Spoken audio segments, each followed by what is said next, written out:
At the Autism Society of Florida, our highest priority is to improve the quality of life of those affected by autism. So whether you're an individual with autism, a parent of a child with autism, parent of an adult with autism, cousins, siblings, aunts, uncles, grandmas, grandpas, neighbors, teachers, our goal is really to help you guys out in whatever support strategies, opportunities within the environment that you need so that you can live a better life, that you can get to live the life that you choose. And for so many of those within our community, this is a more than trying time. We know that we are faced with some really global challenges right now. And we see on the news, we see the two little bell curves. We're kind of used to bell curves when we talk about psychological evaluation. So we've got the low curve, and then we have the high curve, right? We have the one with a peak in it. And I think a lot of people are thinking that those two curves have to do with deaths and the death rate of the coronavirus. But what we're really talking about, and why our government is really seeking to have that lower curve, is because our medical system really cannot handle the capacity that that high curve would create in our society. And we want to be able to have access to medical services if the time comes that we need it.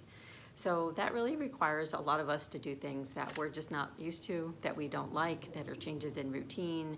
And we know for our community, that's a really huge challenge. So what the Autism Society of Florida has tried to do is, if you look at our Facebook page and our website, we're uploading information and some really just sound autism strategies that you guys are, you should be used to seeing.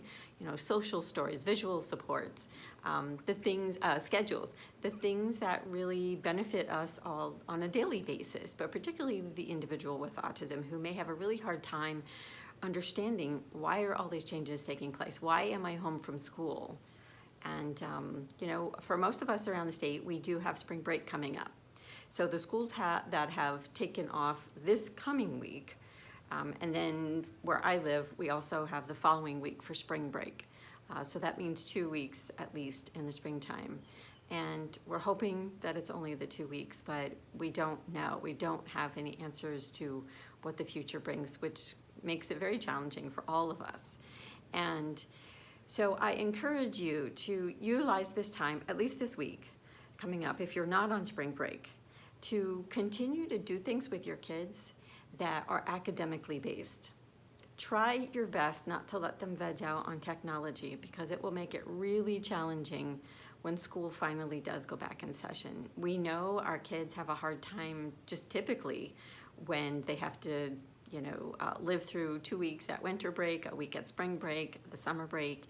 And sometimes over summer, it takes our kids almost an entire quarter to recoup the things that they've lost over the summer. So we really don't want that to happen at such a pivotal time.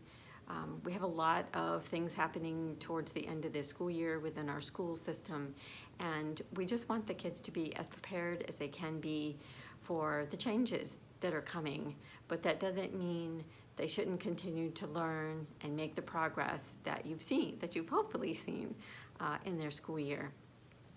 And so just a couple things. You can refer to our website, and we'll continue to put more information on there for you guys. So just keep an eye on that. We also have a YouTube channel. So we're gonna put this video as well as some other things up on a YouTube channel. So please check that out. It's just the Autism Society of Florida. And remember to wash your hands and try to keep some social distance. I know for some people in our community, that's not such a challenge, but we end up losing out on some of those really great social skills that we've kind of helped the person develop or helped ourselves develop by practicing social distancing. But for right now, it's really important. So we, as the Autism Society of Florida, we wish you great health, peace, and joy as you spend this time with your families. And good luck and God bless as we make it through this crisis.